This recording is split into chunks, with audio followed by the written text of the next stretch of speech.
Howdy all, welcome to the next episode of the Bionicle Inspiration Series, the show where we take mocks from the community and talk a little bit about them, inspire you for future things that you want to work on. However, in this episode, we are continuing our coverage of the Bio Cup 2018. This is another episode on round 1 of the Bio Cup, in which people were given the theme of a theme fusion. So you had to take Bionicle and some other pre-existing LEGO theme like, say, Castle or Nexo Knights, something fun like that, and putting it into one cool mock. So you may have noticed that I did not do an episode on holiday themes. That's because that's really difficult. I have done episodes in the past, like on Halloween, and I'll probably do like a Christmas special and stuff like that, but that was kind of the most that I could find, and I really wanted to save the Christmas special for when it's actually Christmas. So I didn't do an episode on that, plus round 1 has been going well underway for a little bit now. It's probably almost over by the time this video is released. So sadly, that it was not an episode that I did. However, if the next round has a theme that's easy to replicate in some fashion, I will of course be doing an inspiration episode on that. Quick little plug before we start the episode, we'll be moving on to the mocks very soon. I did post the other day, I posted a little how-to instruction video on how to make one of my cute little Nexu crab mocks. So yeah, you got instructions to build that. If you do build one, let me know. I'd love to see what you've done and see that other people have made some. That'd be awesome. I will, of course, be releasing even more how-to instruction videos in the future with other Bionicle mocks, as well as some other system mocks. I actually recorded a few more system instruction videos. So stay tuned for those, and stay tuned for future Bionicle ones, because there will be more. Alright, let's begin. So, let's take a look at this first mock, which is by our guy, Jafer, and this mock is called T.O.C.G. Mecha. Now, this mock, of course, is combining the theme Ice Planet with Bionicle, and he's done so very well, if I do say so myself. I think this is very, very cool. One of my favorite little additions on this is the head design. Now, it uses one of the cool Glatorian heads, which in itself is trans-orange, which obviously the color scheme of Ice Planet is this blue-white trans-orange and maybe a little bit of black thrown in there too. And it's just cool to see that head being used there because it fits the color scheme so well, and it obviously looks very humanoid.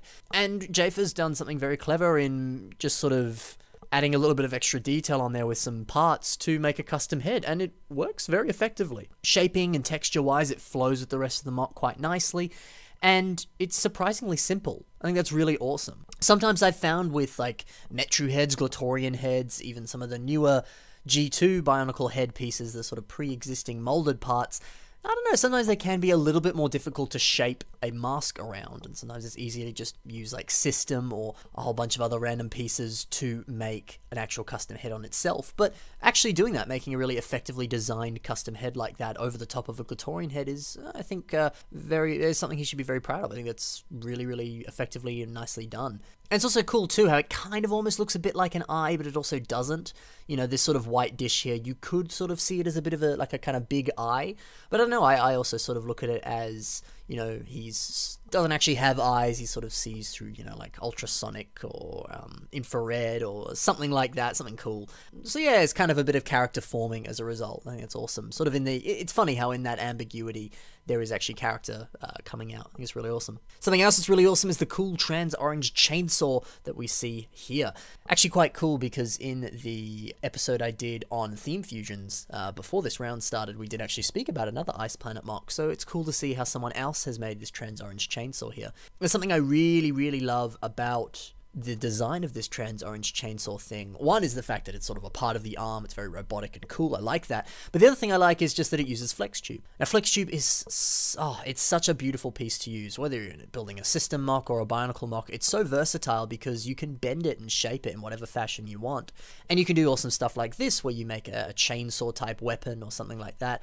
Or you can use flex tube in other ways, and a lot of really talented mockists, I know Mike Neves is one of those sort of people, or retinants if you'd prefer to call him that, where they use flex tube to sort of shape and form sort of parts of the body to create these sort of beautiful, organic, natural, and well-shaped torso designs or arm designs or whatever, head designs even, all sorts of things. It's such a versatile piece, and I highly recommend if you've got some, breaking it out and seeing what you can do with it, because you can get so much out of it because it is such a versatile and easy to use part. It's awesome. It's awesome. So I think that's just my little 2 cents on one of my favorite pieces. One thing else I want to talk about on this mock is the really, really clever leg design here, using again some trans orange pieces, these sort of Technic arm, lift arm jobbos there. Using them there, it's a very effective, clever leg design. It looks really robotic and awesome. It's a very unique aesthetic. And something else that's really cool about that is putting it under the context of Ice Planet. It kind of looks like ice skates to some degree, and I think that's a very clever way of expanding upon the theme, which is very, very fitting because, well, the minifigures did have sort of snowshoes and stuff like that. So very, very cool. So awesome mock by Jafer. Let's move on to the next mock, which is by Timely Manner, and is Let's move on to the next mock, which is by Timely Manner, and is called I can stop the British accent now, and is called a Big Purroblem. Purroblem? A Big Purroblem. I love this. I think this is really cool. Little behind the scenes thing here. This guy actually messaged me when he was working on this entry, and he's like, yeah, I'm almost done. I can't remember what he was struggling with something, and he said, should I do this? And I offered him the advice of adding in all that trans blue stuff underneath it. And he was like, yeah, cool, I'll do that. And so it's awesome to see that he took that advice. And I think, personally, it's just my opinion, I think that's such a beautiful, beautiful addition. The ship and the monster on its own are very cool and very fitting of pirates, which I believe was his sub-theme, I think. I don't actually know if it says, I can't see. But that's so cool, right, is to see that... building a little tiny ship and then this big CCBS monster. It's awesome. But then adding that little splash of water in there really ties everything together and just works really nicely. I think it's really, really cool. So it's funny how just one slight little addition like that can do so much for the mock.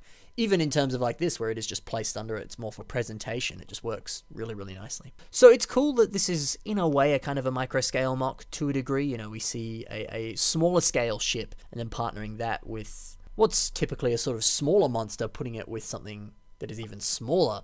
And your mind, in terms of like scale and proportion, you think ship, well, the ship is massive, and so you see this big monster next to you, you're like, well, that monster must be huge. So that's always unique, seeing people playing with the sort of scale and proportion in that sense. So that's really cool. There's a lot of really nice part usages throughout this ship. I really like it.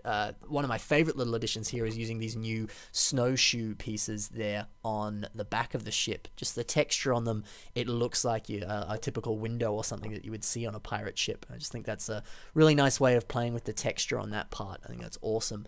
Also really cool to see those CCBS shells used as sails there. You can really see like the wind moving through them. It looks really cool. It's a great part use. And even some of these claw pieces here forming the hull of the boat. It's just awesome.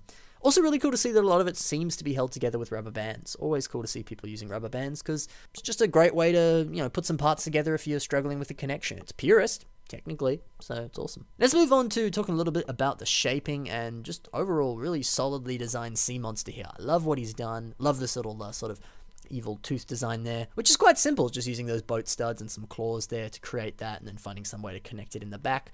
Works really well, looks awesome, looks fantastic. Yeah, I absolutely love it.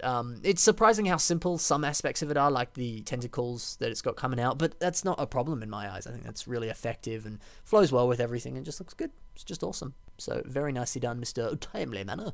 Let's move on to the next mock, which is by Construction Diva, otherwise known as Alex Mertens, and is called Rock Raiders Mech. This is awesome. I love me some Rock Raiders, and I love me this mock. Very, very cool. Something that I think is definitely important to talk about on this mock is Rock Raiders had one of the best color schemes ever. I loved Rock Raiders. Teal, old grey, and brown, and little bits of yellow, all sorts of fun stuff like that. So cool. And Rock Raiders had awesome stuff like these chrome frickin' drill pieces, which are awesome pieces. It's really cool if you're doing it for the Bio Cup, or if you just want to make a cool mock that's theme fusion inspired. You get to play with some really cool stuff. You get to play with teal and light grey, or old grey, and all sorts of stuff like that if you're making Rock Raiders, or like we saw with Ice Planet, you get to play with trans orange and white and blue. You get to play with fun colours, and you also get to use some more fun specialised pieces that kind of, came with that theme. So that's really cool in itself. Always cool to see people, using those sorts of parts when the theme calls for it. It's It's awesome. I love the awesome brick-built headpiece on this, very reminiscent of the old Chrome Crusher from the Rock Raiders sets. It's literally like a little rendition of that part, and it's cool to see it sort of died down and made smaller using a bunch of system parts to sort of recreate it. I think that's so cool. And it's also really cool too, if you look closely enough, you can actually see a little blue micro figure in there, just made with some studs and put together there. And again, this is technically kind of like that last mock is a micro scale mock. I think that's even cooler. Also really cool to sort of see a slight callback to the old Rock Raiders there. Very cool. Something else that's really cool is a very clever piece use here, using this sort of motor piece here that forms sort of the base of that lower leg there. I don't know exactly what that motor is. I can't say I've seen it before. I'm assuming it's a motor. I actually don't know 100% what that is. Maybe it's a pullback motor? Maybe. I don't know. Besides the point, really clever, really awesome. It kind of reminds me of like some of the motors and other sort of electronic mechanical pieces that you get with like Mindstorms and stuff like that. Who's to say you can't actually use that on a Bionicle, you know? Pretty awesome stuff. Speaking of pretty awesome stuff, really love the beautiful greebled torso design here. You actually see he's used sort of one of those drill pieces there to sort of add a really nice greebled effect in the torso. And I think that in itself is really cool, because a lot of the tools and other pieces like that, or minifigure utensils, actually work really well for greebles, or greeblies as Pablo Hidalgo likes to call them. And it's also even cooler because that drill piece was obviously something you would have seen in Rock Raiders, so it's nice to sort of see a part like that being used in more than one way. And that's really awesome. Speaking of really awesome, great mock. Very effectively done. Nice work, Alex. Really love your work. Let's move on to the next mock, the bonus mock, which is by AVAC1827 and is called Ballista Ambush. Something I really like about this is focusing a little bit more on functionality. That said, this mock actually doesn't fire. He was saying he was a little bit pressed for time, so he just wanted to make it look like it could. However, some other people in the past have made, you know, functioning cannons, functioning guns, all sorts of stuff with Lego, and that's always something to think about, you know. Maybe you're somebody who really likes the Technic side of things, and you like to make the moving cars or the helicopters. I don't think anyone's... Man, the day that Lego releases a helicopter set that can actually fly, oh, that'd be so cool. Besides the point. But, yeah, making sets that actually have some sort of functionality to them, like a play feature or something like that, is always really cool to see, and something that's really cool to do. So definitely something to kind of keep in mind and think about. You know, do you actually want to build a humanoid thing, or do you want to build something that has a bit more of playability and functionality to it? Because this mock's a really cool example of that. It's really awesome. And a nice take too on castle as a theme, you know, actually building the catapults and the weaponry that are used in that time period. And it's really cool. It's really awesome. And I actually briefly touched upon like Technic sets and stuff. That's always something else to think about too, is a lot of Technic sets, even some of the newer ones too, a lot of those parts you can very easily use with Bionicle. So yeah, maybe have a look at some of the Technic sets that have come out and have a bit of a think about maybe, you know, if you could use some of those parts. You know, there was a sort of sailing boat Technic set that came out. It had a bunch of azure parts and a bit of yellow in it too. I think it's come out now. I didn't end up picking it up, but I remember seeing photos of it when they were first announced and thinking, wow, that has some really nice pieces in it. And it's not too expensive, I think. Yeah, so maybe it's worth picking up some Technic sets, even alone just for some good colors, or yeah, some nice parts, some things you maybe don't tend to normally use and you can kind of play around with. So yeah, never know what the set might hold for you. Anyway, that's it for these 4 mocks from round 1 of the Bio Cup. Probably next episode, that's Bio Cup featured, that is, will be on some of the mocks that didn't make it through this round. We'll talk a little bit about, yeah, what worked, what didn't work, that sort of thing, and yeah, what we liked about them and why they are still awesome despite the fact they didn't make it into the round. Awesome stuff. So, that's it for this episode. Next Inspiration series will be the regular show coming up this Saturday, so stay tuned. Don't know what that's going to be on yet, but we will see. Anyway, I'll see you in the next episode, whether it's covering the Bio Cup or whether it's the traditional show. See you soon. Happy building. See you next time.